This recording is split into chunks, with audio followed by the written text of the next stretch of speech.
Hello, everybody, and welcome. Welcome. Now, last week, I left you with a little exercise for the week to start writing something. Well, did you do that? Well, I hope you did and found it worthwhile to get you going, not just to jiggle the creative juices. And also, there was a question someone put at the end of the session about Raymond Chandler, who wrote, "The more you reason, the less you create." And this person wanted to know what I think. Well, this did leave me with a lot of thinking, actually. So reasoning is an integral part of writing and part of the creative process. However, as we are all individuals, it depends on how we process that and how we process ideas and how we put them on paper. So for me, to reason means to explore an idea further about what I'm writing. It helps me to extend something about that person, the situation, or anywhere my imagination leads me. And editing cuts out the mess. I mean, so that I hope that answers your question. Now, last week I presented to you some basics overviews about how to approach your writing. Well, today I'm going to go further into editing. I think that's been one of the requests, that people wanted to know more about the mechanics of editing. And a little bit is, look, all I can do in the short time I have. Just remember that editing is a huge, huge subject. And as I suggested with the last week's overheads and handouts, all the books, you know, if you're really serious about writing, then do get into the books of that. Now, it is said that you've got to edit until your eyes bleed. Well, if that was accurate, my computer and my desk would now be, and me, we would now be covered in a sea of blood. I mean, the editing it's as I said, the agony and the ecstasy. Now, another thing I found about editing is that someone suggested that you'd write drunk, write your story while you're drunk, edit sober. Now, I don't think my cups of tea and herbals will do much about me getting drunk. Chocolate would help, because that produces endorphins. So maybe, you know, you might like to have a block of chocolates while you're writing and just chomp away there and get those endorphins up. And with the endorphins, there's a feeling of, you know, getting up and going and doing. Now, editing is a bit like killing your story and then bringing it slowly back to life. That's what editing is about. Now, I'm just going to share with you today more about my own experience with the editing process, and also what one of the most valuable parts of where I encountered was the assessment aspect of it. So before I began to seriously approach my memoir, Sometimes the Music, which Jane said at the tail end of it, it's just going through all the last minute bits. I had no idea of the complexities that writing this genre of book entailed, other than to say or to write, I did, I went, it happened. Now, that is one of my catchphrases about horror. If you're writing a memoir, keep that in mind, about working on I did, I went, it happened. Someone once recently sent me, someone who's got a very interesting tale to tell. They've written, I think they said to me, 300,000 words of their memoir. And honestly, when I started looking at it, first page, I thought, I can't get past this. The details of the dates and the events and all. So that's where editing is really important. Now, too many people have a tendency to overwrite. But so now, it's a bit of a dilemma when you start doing that. You write down what's coming out of your heart, your soul, your guts, your creativity, and then you got to slash the darn thing. You got to tear it to pieces, and so and sometimes you have the fear of you're losing the gems. You know, they're the ones that are hard to. My suggestion is you keep it. You know, I mean, with computers now, you keep your first draft, your first part, or you write down the bits, or you keep a note of all those gems that. Or what I've got is I've also got it. I always create a document alongside what I'm doing with what I call cut bits. So some bits, they're not worth it. They get rid of them. They're pathetic. But there are bits there that are your little heart and soul, and you put all that energy into it, and then you've got to cut it because it doesn't quite work in there. And so I've got a separate document. So if ever I feel a longing for what I did write and isn't going to see any printed matter of it, then I come back to my cut pieces. Eventually I'll delete the whole darn thing anyway. Now, one of my very, very favourite memoirs that I've read was Magda Zubanski's Reckoning. Now, and she won a lot of awards for that one, or several awards anyway. It is beautiful. So if any of you are contemplating writing memoirs, read memoirs. I did want to read Jimmy, oh God, you know, the musician, the singer, I lose words, but Magda's was a great part. It was wonderful for me to read and to take note of because of the way it was written, the way she presented her story, and how it engaged me. I was interested in every page of it. Now, for me, for my memoir, I had a good story to tell because my own background and the diversities of all my career changes from being a little typist to getting into theatre and then later on in music and writing a hit song and then, you know, doing all sorts of opening an agency and all sorts of stuff. But the most interesting part for me was my late partner, who was a composer, jazz musician and alcoholic, which I think is always interesting to people. Now, initially, I had written 80 pages. I interviewed him. We sat in the dining room, you know, because when we were living together, and I had a pen and paper, and I was writing down, asking questions and writing down. And I had 80 written pages because initially it was going to be his story. And I wrote down how he came to Australia and his fascinating progress into the world of music. Now, initially, my book had 120,000 words. Now, at one stage, I abandoned it. It was looking like it was too big a job. And I started writing a funny, sexy novel. And I got engaged in that. And what prompted me to write that was E.L. James's 50 Shades of Grey. And as we know, it sold gazillion copies, made movies, and it was the worst piece of writing I struggled through. I don't know if I even got to the end, but it engaged people. So eventually, though, I got my funny, sexy novel. I decided, no, I'm going to put that aside because on advice from Arnold Zabel, who's one of my favourite authors, he said, no, write your memoir. There's more juice in that. So I went ahead and did that. So pulled out my memoir, and the first thing I looked at was about 2 years or so since I had touched it, and I looked at it and I went, who wrote this shit? It was terrible. The writing was ugh. So I had one editor work on it, and she did what we call the little line edits, little commas and little sentences, and that was all very nice. But someone said, you've got to have an assessment done. Anyone seriously considering writing, get an assessment. That's why I suggest people join Writing New South Wales, because they access you to all these people, and they put me onto this stunning assessment editor.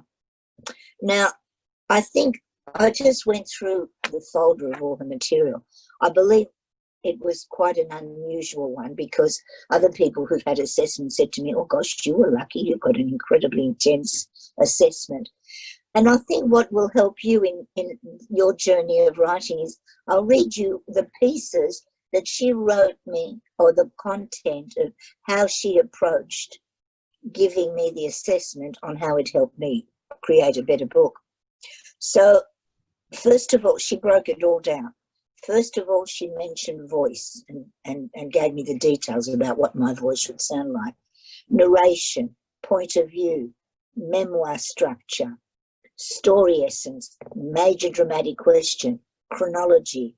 And then further, she presented me with a more detailed part of the assessment, an overview of each chapter. And I had about 43, I think there's about 43 chapters in that book. And each chapter, she put the heading of the name on it and wrote within those a sense of place. What am I saying? What sense of place do I have? The dialogue, she suggested the things that, actually she liked how I put my dialogue, so I sort of didn't have to do too much with that. The style and use of language, sentence structure. Now that is one that I spend a long time editing, this sentence structure. How a sentence looks. You can write something down and then when you go over it and you start doing the editing, you read it and you go, yeah, that's okay. How's the reader going to understand what I'm trying to say? One of the things that's really important to express in how you write, especially when you write for others, is you know what you want to say, you know what you're saying, but how is the reader going to see it? Are they going to get inside your head to know exactly what you're saying? And sometimes if you look at what you've written, you go, I don't know that they're going to be able to, so that you have to clarify. And then she gave me more, my assessment lady gave me more about colons and italics, where to put commas, I still have a comma issue, and colons, when do you put a colon to make because those bits of punctuation actually changes the sense of your writing. So I took all of her advice. I loved her first comment to me. That was really encouraging, because that's another thing about advising people when you're editing or teaching them about editing, is to be generous about it. You can make comments. I mean, my writing group, sharing writing skills, and we still get together, is when we send each other comments on our chapters. It's always, instead of saying, gee, that was terrible, it's like, you might want to change this into something that creates a bit more whatever tension or whatever it is. So my assessment editor, her first sentence to me was, this is a book with a very big heart. You've had an extraordinary life and you write about it with insight, curiosity, generosity and humour. Most importantly, you don't try to hide the struggle, the pain or the sorrow. And that, of course, encouraged me knowing. That was the first sentence to me, and I thought, "Ooh, yeah, it's okay. I'm not as bad, Now, so right now I'm finished with the editing. I've done enough, and I don't care if my manuscript is a total constipated mess. I've had it. There are days I'm happy with it. Now, one of the things that if you're contemplating, if you're at that stage, although I think we're talking about beginners, so in the beginning, you write your piece. You write what you have to write. Put it down. Get your story down. Get your ideas down, and then go over it and over it. But then when it comes to the place where it needs editing, and really, I can't stress enough the value of having a professional editor. And we're talking about lots of money here. Well, it depends. The first. If you're serious about publishing, you're budgeting 3 types of editing. There's copy editing, which is grammar, spelling, punctuation. That is not as expensive if you get it done professionally. Sometimes a friend who's really done a lot of, who has a good background and study of English would have a better understanding. For me, I went to school in Australia when I was 10, so my first language was French. So and I didn't get that good a schooling in that, but I think in good schoolings, people do learn grammar and all that stuff. So that getting someone to do that for you. Then comes line editing. So that's where the editor tries to fix what the author didn't understand how to fix. Because when you're writing, you're close. You're very, very close to your piece of writing. You know, I mean, sometimes it's. I mean, I don't even know where that sentence of mine came about my piece of, you know, this is shit. This, you know, so it's another pair of professional eyes looking at it. And sometimes we just don't know what to fix. You look at it and you go, well, that's all right. What's wrong with this? I can't do anymore. Well, a professional editor will know what to do anymore. So that's your other part.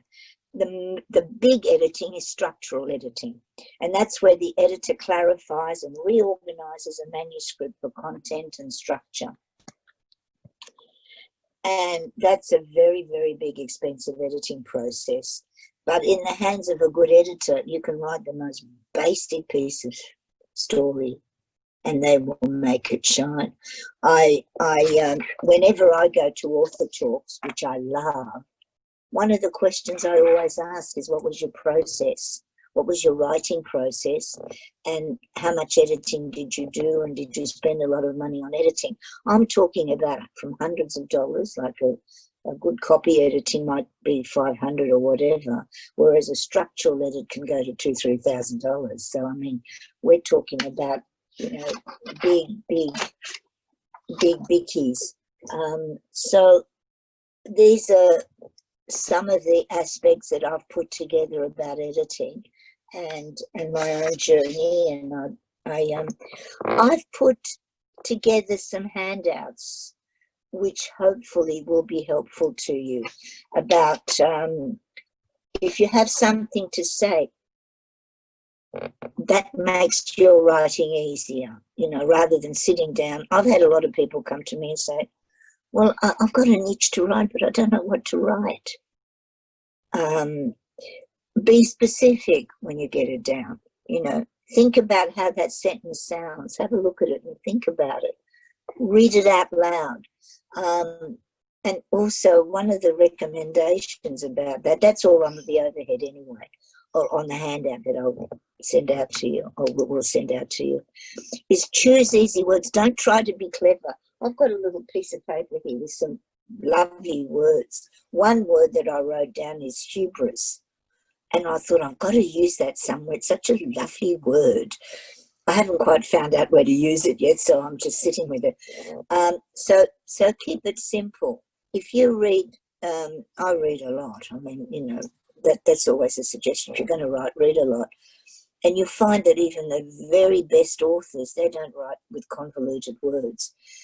Although there was one word that I absolutely adored, and I had to put it in.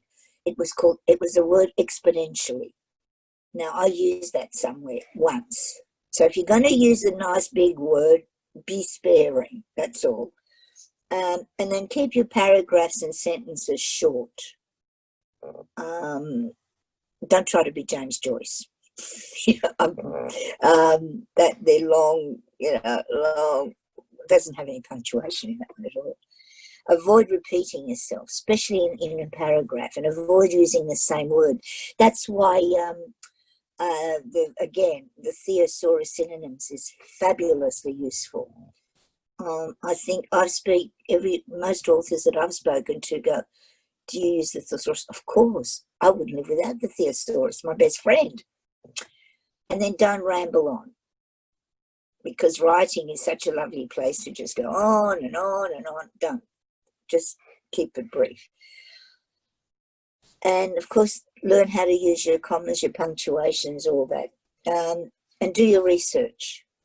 I find that sometimes, and I didn't know that when I set out, when I started working with research, it was only to check out whether I had a name right, if I had spelt it right, because you don't want to do that, you know. So I would type Google away there and type in things. And then I found that in the process of finding the spelling of a name or a place or whatever, there were some interesting pieces of information about it. So I pulled them out and used them. And again, I edited them down just to give you an example of that. That comes back to my sexy novel, which was initially called In Bed with Millie, but I'm now changing it to, I think, Seeking Love or some such thing. She's having a little moment with her friend.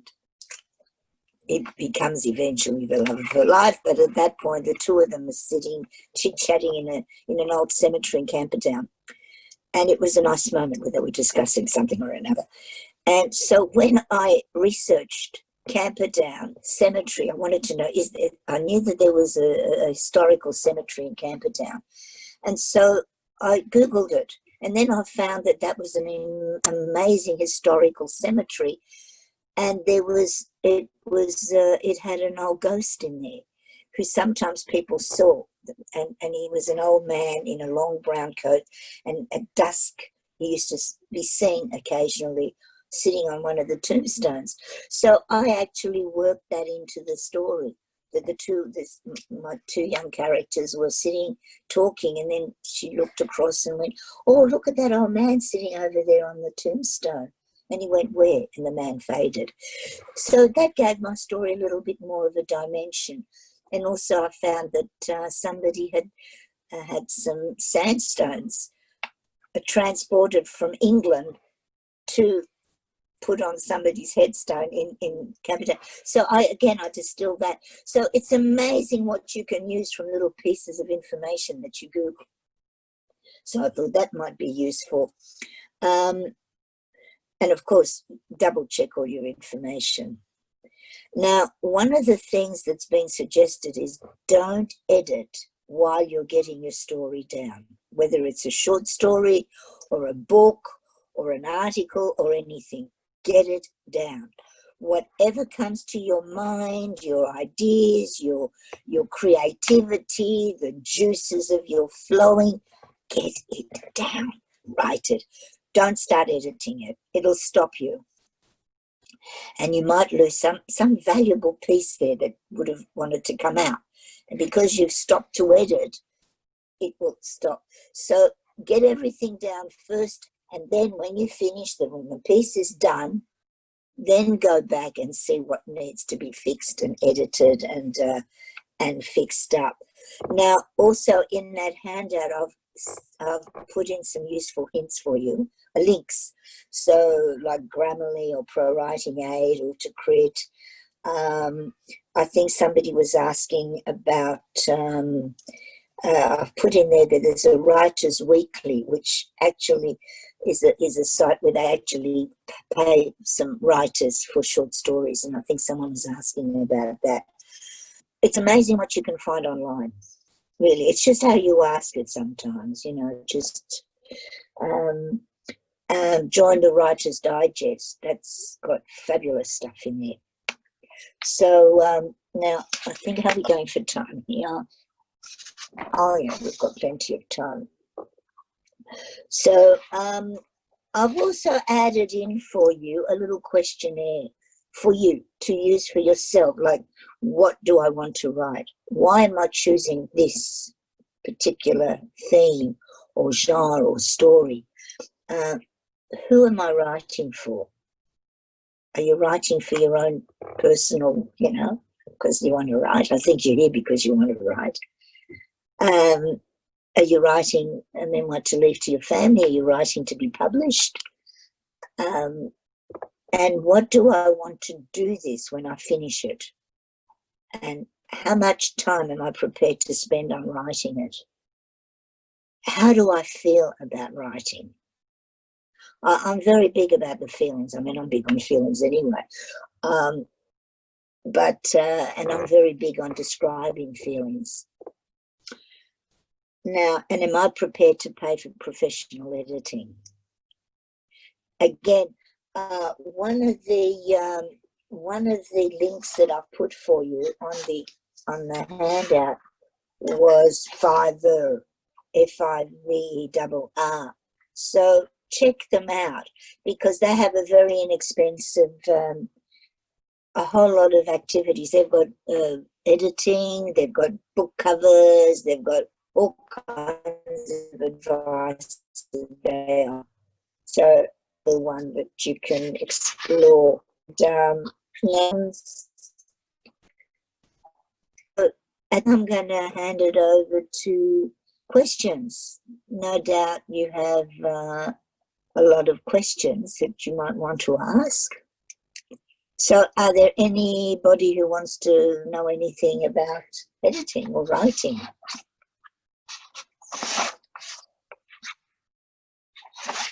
No? No questions?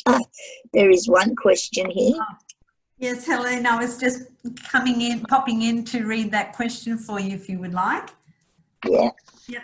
So, by the way, that was an amazing talk. You've really covered so much in that time. If the people who are watching are not enthusiastic about writing, and then they just close the computer down right now and go and watch TV, I think, because that was just wonderful.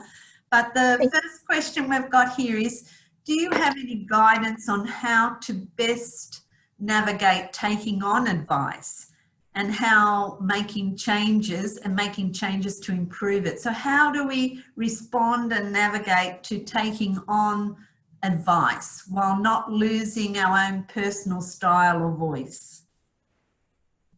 That's a good question. Yeah.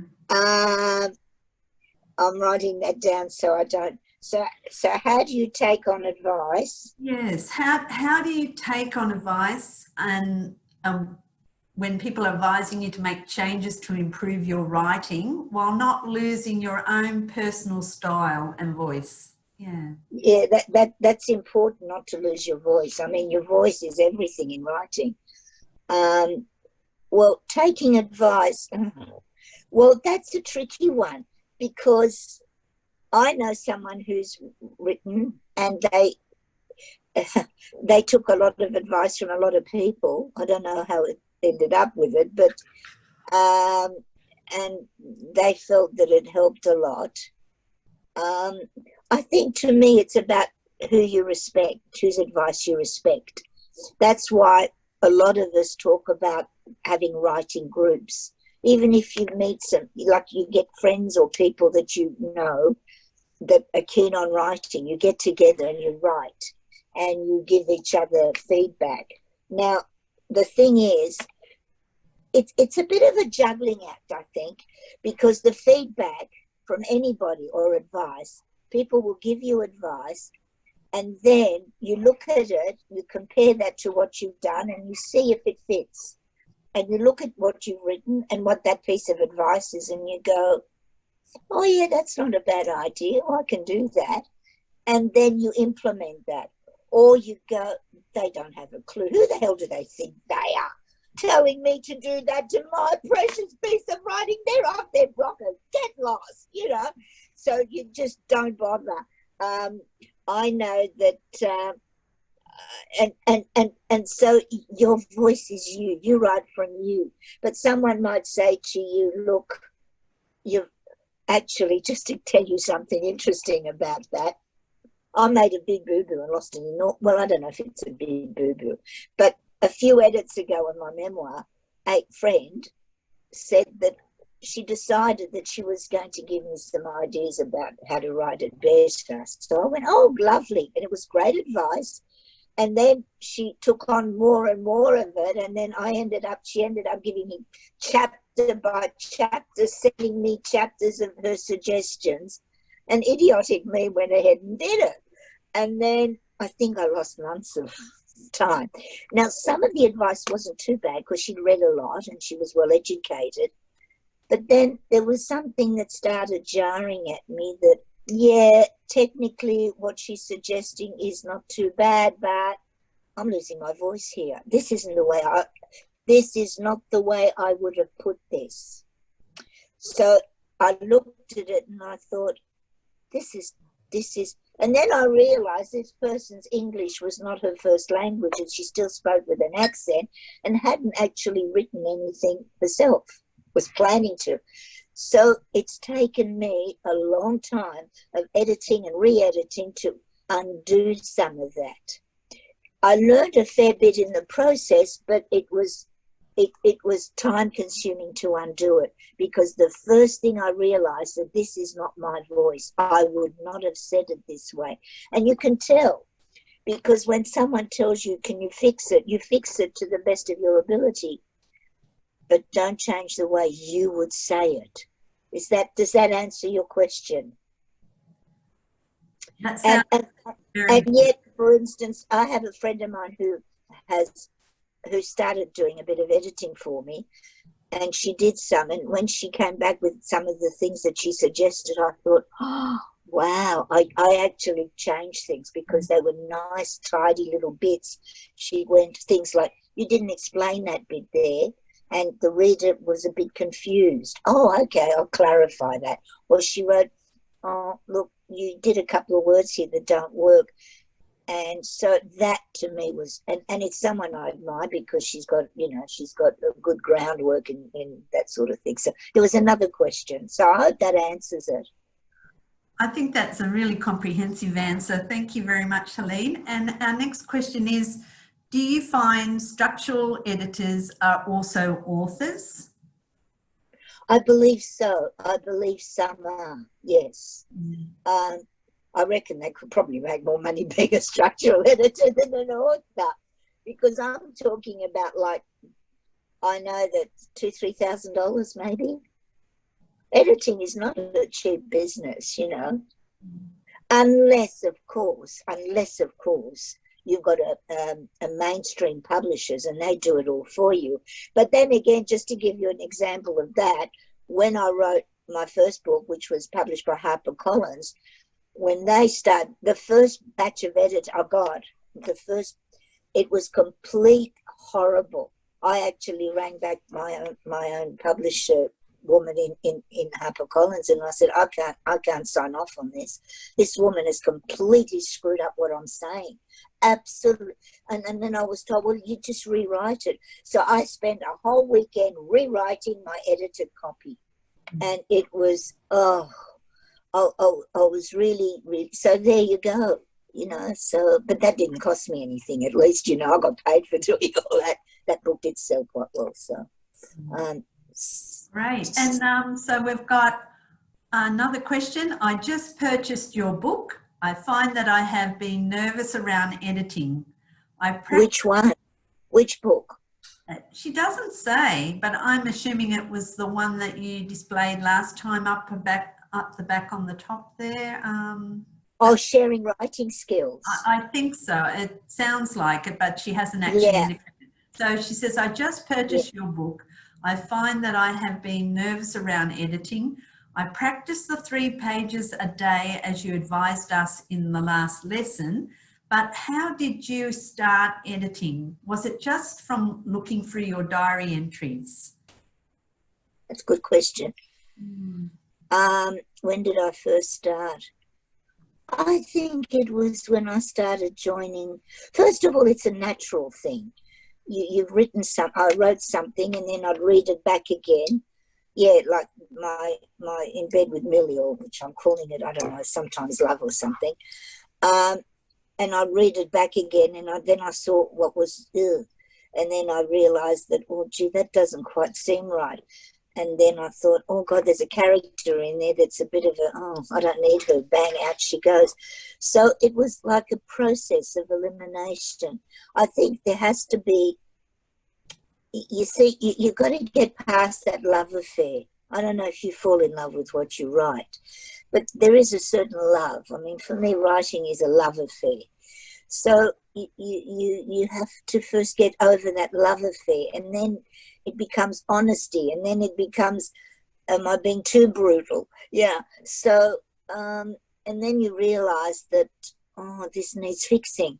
And then that's why if you've got that book, Sharing Writing Skills, that's very valuable, because when you belong to a writing group, and you might all be at the same level. Some of you might all be in the process of writing, but at least they're people dedicated to writing, to achieving something with their writing. So, and again, it's a different set of eyes on it. and I learned enormous lots through belonging to that writing group. And I know that a friend of mine has got a writing group. There's 10 people in it. They get together once a month, and they're actually paying the teacher monthly, and they send each other stuff, and she gives them feedback. So and so she found that her writing is getting a lot better too. So that's, I hope that answers that. There were some other questions there. There's one comment, a comment rather than a question. Helene, you've given a wonderful summary of the writing process. So helpful for both emerging and established authors. Thank you. That was lovely. A comment. Yeah. And then the writer from before was just confirming that yes, she had purchased Sharing Writing Skills, and she's good. Helene. So those are the two comments. Has anyone else got a question? I've got to tell you something about. I've got to tell you something about Sharing Writing Skills. Don't forget, it takes quite a while for a book to come from its inception to its creation to its being out there in the public. So it's well over a year since we were all working on it. Now, in that book, there are each one of us, there were 6 of us authors, each one of us presented 2 chapters from our novel. So I put in 2 of my chapters from my memoir. And since then, I've got to tell you, there's been a fair bit of editing. There's a piece in that particular piece in my chapter 1 that I actually took out altogether. So what ends up in that printed book, and I've done a fair bit more editing in those 2 chapters anyway. So what you'll find in that Sharing Writing Skills is I took out the piece about my father's playing cards with this gentleman or something, and who had asked my cousin for being paid to sing at her wedding or something. And I thought, this is interesting because it's a nice little anecdote. However, I looked at it and I thought, is this furthering my story? Where does the relevance of that fit into the whole book, my story even? And I thought, I don't want it. Out it goes. So when you get back to the book, cross it out. And a lot more has been edited through. So, yeah. Well, that's wonderful. So that's the end of the questions at the moment, but I will leave it open, a little space open now for anyone else, because this really is your chance to ask Helene some questions. She knows a lot about the writing process in many situations that she hasn't even talked about right now. So we'll just wait for a second in case there's some last people who would like to ask a question. So I'm interested to know from people is what kind of things they are writing. Any of you in the process of writing a memoir or even a non-fiction book. My book that HarperCollins published was called Laugh Aerobics, which was about laughter, because I did 20 years of conducting laughter seminars. And when I look at that book, I think, oh my God, I'm not happy with that book at all. And then it was translated into Japanese, and God knows what they've done with that, except I like their cover better than the English version. And now I'm thinking, maybe I should put out another book on laughter, because right now we need it. So sometimes it's about what story have you got that's in you, but which one are you going to go with? And once you go with a story, stay with it. Don't drag around with other things, because you lose it, then you won't finish. My suggestion is finish one before you get on to the next one. But I'm interested to know what people that are here are writing. Yeah. Have we got any feedback on that? Not yet, but typing is slow. We know that, so we do want to give people an opportunity to do that. If there's anyone listening to today who was involved in the book writing project, I notice at the back there, there's the beachside stories. you've got on the shelf just behind you. So if anyone who's Big here story. today was involved with that, it's sitting there. That was a book project done by Helene's Writing for Pleasure group. The library has a Writing for Pleasure group that meets meeting fortnightly, and they put together a book at the end of last year. And this will be the first time that group has seen the cover, because the launch was going to happen in April and we were in COVID times. So that is the very first time they've seen the book, because we thought we'd delay giving them all a book, as the launch would not be very special with everyone already having read it and read it. So that's the problem with that. So it's a regular fortnightly group that stopped because of COVID, and we have, if anyone had been looking at our website, they would know that we did advertise again for a Zoom Writing for Pleasure, and Helene has kindly got on board, so it's all booked up. It's all booked up, Helene. How Wow! you? I've got to tell you about this book and the stories, because this is our third book with the library. Yes. The first book, I can't remember, what was it called? Sharing Writing? No, it was A Pocket Full of Stories or something. A patchwork of stories. Patchwork of stories, and they were delightful, because I get very excited about our students coming in and they're writing their pieces. I find them exciting. The next book, which is where my heart is very much in, was Stories from the Street, where I sent all the students off to interview people that they had never met before in parks, in cafes, and get their stories. And boy, those stories were rich. They were delightful. Different cultures, different countries, and it was very diverse. And which is another way for people to write, is sending people off to talk to strangers.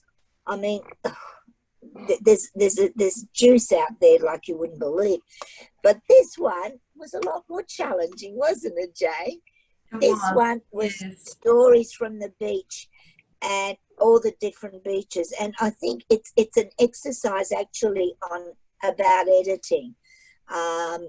This one we did have stories that, because this time I think usually we've had some editors come along and they did the editing, and that was easy. That was out of my hands then. I didn't have to, but this one I did a lot of the editing, and people sometimes get attached to their story, the way they wrote it and how they wrote it. So it can be a little challenge in accepting that's a reminder when you work with an editor, is that you're attached to your story, and an editor will suggest some changes, but you don't like that. You don't want that. They're tampering with your story. And that's when you have to decide whether you want to go ahead with whatever the tampering is and think, oh, well, that's making it better. Or you go, no, this is my voice. This is the way I want it, and that's the way it'll end up. I know my story. I'm going to tell you this. I wrote one little story in this one too, but I didn't get in there because I believe it was a little bit on the raunchy side. I don't know what prompted me to do that, but, it's not my genre of writing. I've got a friend of mine who writes beautifully. But the main important thing is it's a project. It's an exciting project. The people who come and get involved in it, they get totally immersed in it. They're writing their stories. They're polishing them. They're researching. They're doing things. It's their baby. Every person in this book, I feel, who've written, they're only 750 words each. I think there's a little piece of themselves in that. There's a piece of their heart and soul, and I think that's what counts, and that's what. And we're very, very fortunate in Randwick Library is that the council funds this, which we're very grateful to, and that's a huge thing. That that's another thing. If we're lucky enough to get involved in projects like that somebody funds, it's fantastic. I believe some people have, when they're writing, they do crowdfunding or something. I don't know how much money you get to get that done, but any questions about that sort of thing, how they want to be organised? No, but one person has responded to your request to know what others are writing. So someone has said, I'm trying to write a children's book, trying to make it concise and simple and fit a story about believing in yourself, and it has been tricky. So yes, Believing in Yourself is the book that she's going to write for children. That is a brilliant idea. Oh, yeah. I think one of the best ways I find to find out anything, I think children's books, there's some fabulous authors. I had a friend of mine years ago who was a children's book author, and she had a lot of psychological problems herself, you know, but she was very, very good. And then I've got another friend of mine who is in England at the moment. She's a very well written children's book author, Moya Simons. She writes stunning stuff, and they've been translated. My suggestion is, like everybody else, read children's books. I think Paul Jenkins is one of the most well-known children's book writers. Yeah, Paul Jennings. Paul Jennings, he writes a lot of children's books, and I think there's a lot in the library. But my suggestion is, if you're even considering writing a children's book and you've never done it before, and it's about believing in yourself, so obviously you have a message. There's a message you want to say to kids, and I think it's a great message, actually, is that, but read other authors' children's books. And also, my other suggestion is talk to kids. Ask kids. I mean, everybody's kids. You might have kids, you might have friends' kids, you might have, well, it's very difficult now because we're all locked up, but it's to ask a child of whatever age, and also decide what age group you're going for. That's another thing. Good editors, I think, Helene. Would you think that they'd be great for feedback on your book? So if you read your pages of what you're writing for the age group that you want, and just see their reaction, that'd be a big yes. And say to a child, do you believe in yourself, and what would you do? And so you get the language. To me, it's very important to understand that language. That's why I've sometimes been tempted to want to write a children's book, and I think, like Moya, who's such a stunning writer of children's books, but she has that kind of childlike way of thinking. She's got that magical, she actually gave me a little bit of editing tips when I started my sexy novel, and she got into it, actually. She started writing funny dialogue on the mother or something through the accent. But as a human, as a person of children's books, she's got that personality that understands the thinking mind of a child. So keep that in mind. And then, of course, work with an illustrator. I'd say an illustrator might also work the story for you. And that's not easy to do. Finding a good illustrator is really hard because they want to get paid. And when you offer them a percentage of the book when you've done it, they don't want to know. Been there, done that. Not a children's book, but it's a doggy book. Yes. Which one of these days will get finished. But yeah, so what else? Have we got anybody else wanting We've got someone who loved the front cover of the Beachside Stories. Said it will be very exciting when we have the launch. You have, and she says, or he, because it hasn't identified, you have taught me so much. You are an amazing teacher. So I bet I know who that is, and he's a stunning writer. I think, So I think you can teach when people have got it in them too, and I love doing it. I mean, that's where it's coming from. I think it's more from loving doing it rather than knowing what I'm doing, I think that's another thing that I can give advice on is find the love in you for what you're writing. Find the connection. Don't do it from a cold place. And I know sometimes people do that. Yeah, I want to write, or somebody even asked, because I belong to some of these writing groups on Facebook, which honestly, some of the questions in there, they're not as brilliant as these ones. I can tell you, I cringed. I absolutely cringed some of the questions. I think one of the ones that really got me is, I'm about to write a book, and do you think the protagonist should be male or female? And I almost write, go away and decide for yourself. I'm not going to tell you, you know. Fair enough. But do write from your love and your passion. If there's a story in you and you love that story and you feel something, whether it's a children's book or a how-to book or a memoir or a crime novel, just write from the love of it, not because you're going to make money out of it. Yeah, somebody else asked, how much money am I going to make out of a book? And I think that's a bit, you know. Just write from that core of inside of you, the love of wanting to get those words out there and write them, you know. That's my biggest advice, you know. Love it, just love it.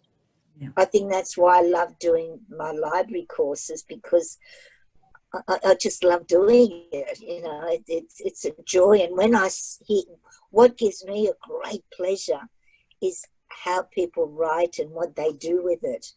And then I listen to what they've written, those little pieces, Jane. They're a joy. They're an absolute joy, you know, and that's what it's about. Yes. Have we got anybody else writing anything? Yes. Someone says, I've written a bunch of scenes for a novel. It's a story, family story dealing with the loss of a child and the ongoing impact on the remaining sibling, and a significant friendship, in brackets redemptive, she develops. Ooh. Unfortunately, she's stuck. She really doesn't know where to go with it. How do we unstick this person? The loss of someone. Are you a therapist? Have you spoken to a child therapist? I mean, to me, whatever it is, if you've got a subject that you're writing about, go to the source. Go to where... Oh, my dog, my senior citizen, my 19-year-old senior citizen. It's like, I've got, like, if you're writing about children and the redemption value of how to cope with losing, which is really painful, then again, talk to a psychologist. And you know, even if you get online and you say, look, I'll find a local one or something, and say to them, I'm writing a book, I'll put your name in it. People like that. If they're going to give you advice and free advice, then, you know, say, look, I'll mention you in my credits, because then you will get, child psychologists would be probably the best, or even like kindergarten teachers, which now is very difficult because, you know, you can't go in the thing, but ask them, see what their take on it is, and then, or even have a look on Google. I get so much stuff on Google. Just write, anybody, you know, how do I know about a child's coping after a loss of a sibling? And it might show you someone else who's written something or advice, and it doesn't matter what you write, you can always get advice. It's like my friend who does, again, her erotic novels. She's writing about some psychic policeman or something, and she's stuck. I said, well, why don't you go down to the fire station up the road and talk to the fireman? You know, you might even find a nice boyfriend in the process, you know, but go to the source. If you're writing about something, find out from the, otherwise it's too stilted, it's not real, it's not genuine. And I think what most of us readers love, I mean, is when we read genuine material, even if it's fiction, if it's coming from a genuine place, you know, then it makes a difference. Does that help? I hope it does. Anything else that anyone wants to... Gosh, this has turned into a different conversation, hasn't it? Yeah, social media special interest groups seem to be focused, and they have a moderating place. Are you Oh, sorry. Do you think that writing in those places would be helpful? Or I get into I get into a lot of trouble. I love Facebook, as you probably know, Jay. I cop a lot of flack on Facebook because I say it like I see it, and then I think, oh God, I shouldn't have said it. Well, Facebook, you can't write a big story in there. I have little comments. I make up little ditties sometimes, or make a little comment. There are quite a lot of writing groups in those social media platforms. I know that on Facebook, there's so many. Some are more newer writers, more seasoned writers. I'm in touch with a writer in America. She writes about women, and she's quite a prolific author, and she's written quite a lot of books. And she's got a couple of platforms, and that she often promotes it on that, and they're quite good in a way, because you see what other people are interested in, what their questions are, and all of that. So that helps. I think it all helps.